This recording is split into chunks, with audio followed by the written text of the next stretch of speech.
Ask you about the team. I want to hear a little bit about the Penn kids. Yep. Obviously, a couple things. I mean, you've got a new conference competition, and then you're going to be bringing some people here the fans will be rooting for. I'm not sure the rest of the country knows all the Quakers going to be out there this week. Could you talk a little bit about those guys?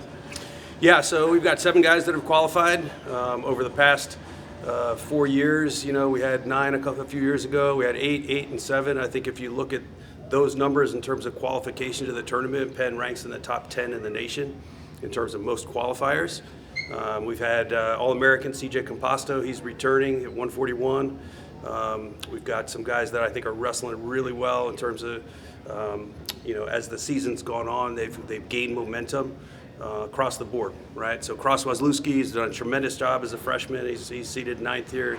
You've got Jude Swisher. You've got Max Gallagher, who was a USA Wrestling U23 World Place winner. You've got Ryan Miller, who's got deep experience all the way through high school, Blair Academy, and multiple trips to the NCAA championships at 133. You've got Nick Contreras, who's been ranked in the top 10 the majority of the year this year at 174. You've got Max Hale at 184.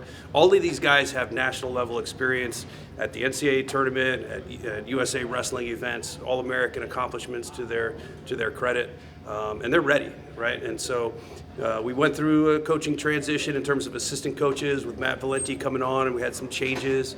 And I think early on, these guys were really kind of getting used to the new staff. But as the fall hit, we were hitting on all cylinders in terms of training and trust and belief, and I think that's continued throughout the course of the year. How was it to have the Ivy tournament? Obviously, Ivies were all in the EIWA. It was a good tournament. Everybody was able to build that tournament into a point where you got a lot of qualifiers. You guys are off on your own, but looks like the programs are doing pretty well. Right? Yeah. I think that's true. You know, it was a little bit difficult to break away from the tradition. We had 120 years of tradition, right? And so, you know, Philadelphia, the home of the first ever collegiate tournament held at Penn in 1905. So we had this 120 years of tradition, and that first tournament turned into the EIWA. So to break away from that tradition was difficult for me and difficult for our alumni. But when you looked at the automatic qualifiers, the EIWA compared to the Ivies this year, you know, the Ivies had more. You know, we had 26 qualifiers with half the number of teams. And I think you're right, Gary. The Ivy League programs in general are really investing in the development of their programs. I think it's an incredibly exciting time, and there's going to be a lot of competitiveness, you know, from those Ivy League qualifiers here at this tournament. Yeah, part of the success of Philadelphia college wrestling is, you know, Pennsylvania RTC, and I talked a little earlier with Coach Azevedo, who's also part of that, right? And also the tradition that, I mean, your roots go back to the Olympic level guys in the 90s and all that that were trained out here and helped build the culture here. But just talk about how that's development and the people that are involved in there. You got Jordan Burroughs in town again, right? How that's really helping the college programs and the entire wrestling world. Yeah. RTCs we think are incredibly important, and they're relatively new on the collegiate scene for us, going back to the Foxcatcher days and the Dave Schultz Wrestling Club days. Yeah. Really, when we built the Pennsylvania RTC, it was built on decades of experience of Olympic level guys in and around our program, either on staff or training with our collegiate guys. So all that experience came to bear of, you know, not only an RTC, you know, that was going to serve, you know, the collegiate program and the senior level ambitions of those athletes, you know, but also the surrounding 250-mile radius, you know, that we draw most of our recruits from. So it's a really powerful recruiting advantage, developmental advantage.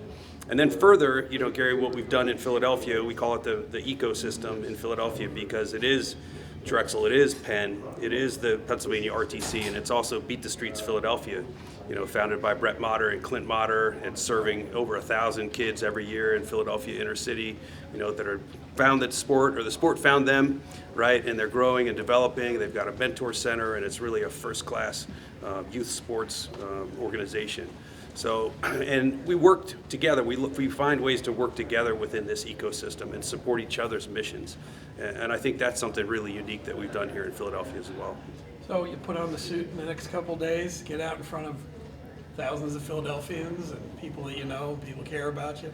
What are your thoughts about what would be your last head coach NCAA competition, you know, is it something that's really got you fired up? Is it just fun? You think about is melancholy? Or what's going through your mind? It's really a mix of emotions, but the one that's most dominant is just gratefulness. Yeah.